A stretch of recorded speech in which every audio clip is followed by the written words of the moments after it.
Every year, parents across Ghana send their children off to boarding school, believing they are giving them the best chance at a brighter future. But what if that future ends inside those very walls?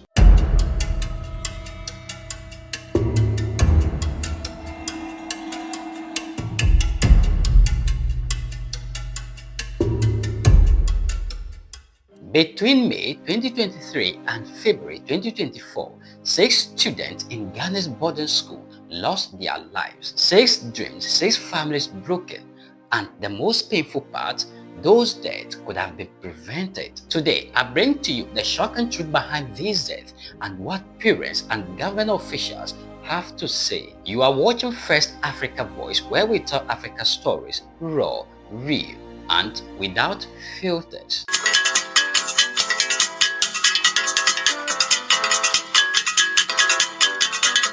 Ladies and gentlemen, welcome to the channel. My name is Paul Lingua. Today on First Africa Voice, we ask the painful question, why are Ghana's children dying in boarding schools? And to know why, come with me, let's delve into the story and break it down together. Moving on to the face of the crisis, it is a story that repeats too often, yet too little changes. One of the names Ghana will never forget is Kevin Kofi Moses, a 16-year-old boy full of life, a student of Achimota Senior High School. He fell sick while in school, but help never came in time. His mother, Sonia Ofori Ansong, opened up in BBC interview, saying her son's death was caused by medical negligence. Negligence in a school that could have saved him with something as simple as a health facility or trained nurse. She said, "My son didn't have to die, he needed care, and there was none."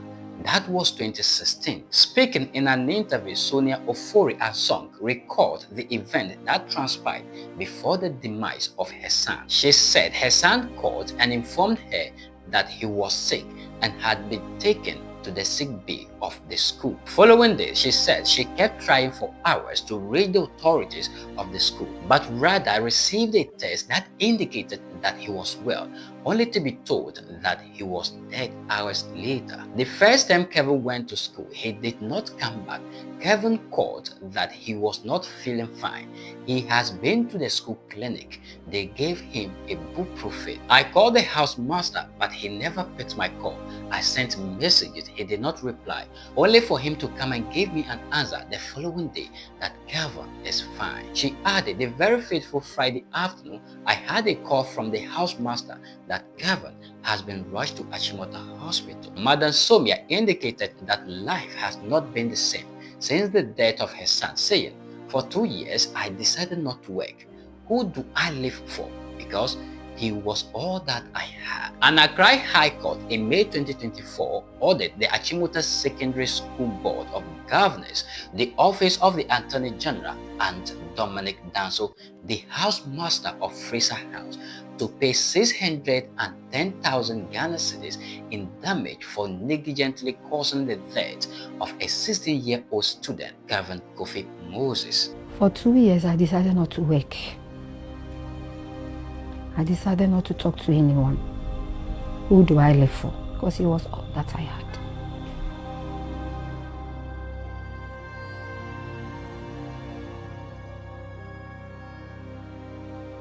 The first time Kevin went to school, Kevin did not come back. He called that he was not feeling fine. He's been to the school clinic. They've given him ibuprofen.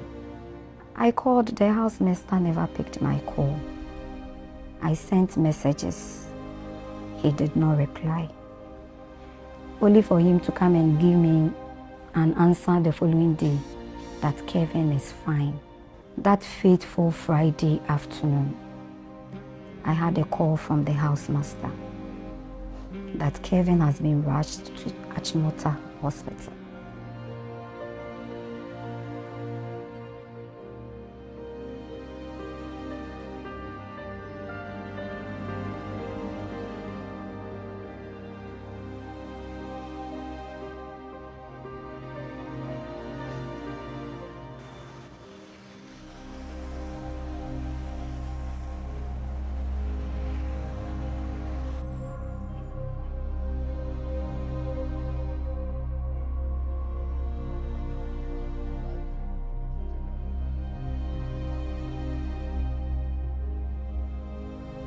Sick bay come with certain equipment that nurses and doctors can use. But I think we need to graduate from infirmaries to school-based health centers for schools with a large population.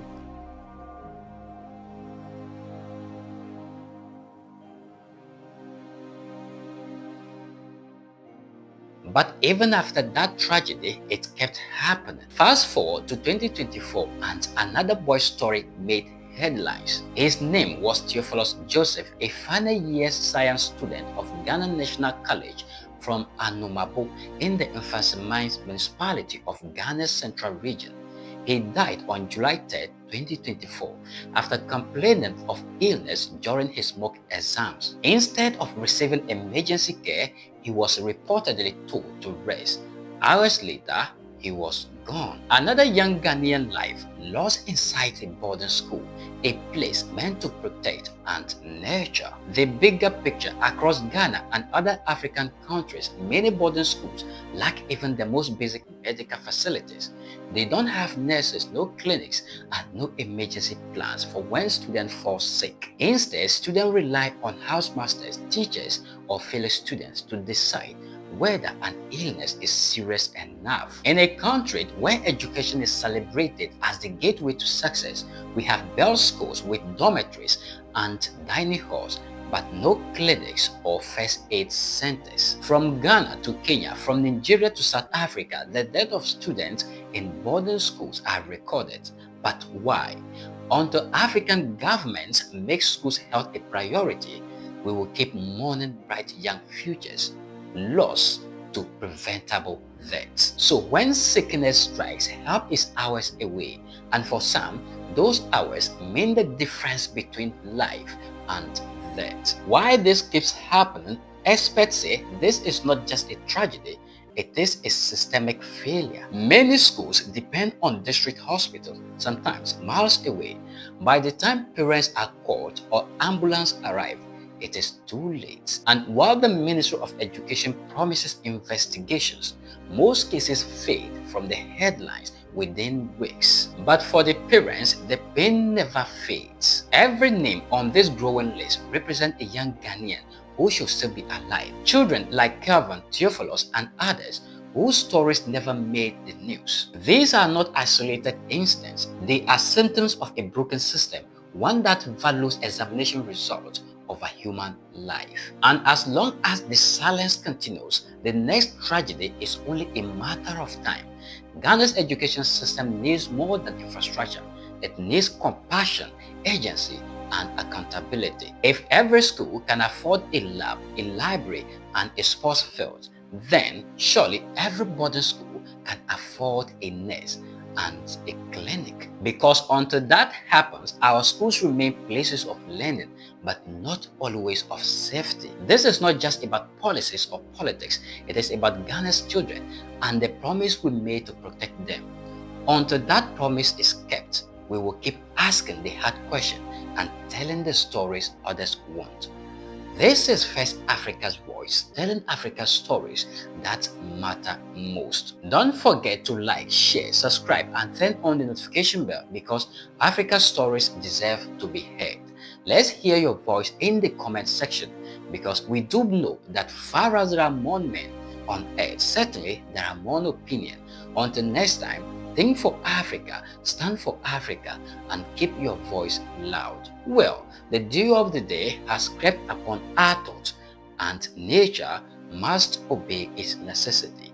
Here is where we bring down the curtains. Until we meet again, my name is Paul Lingua, the Africa orator.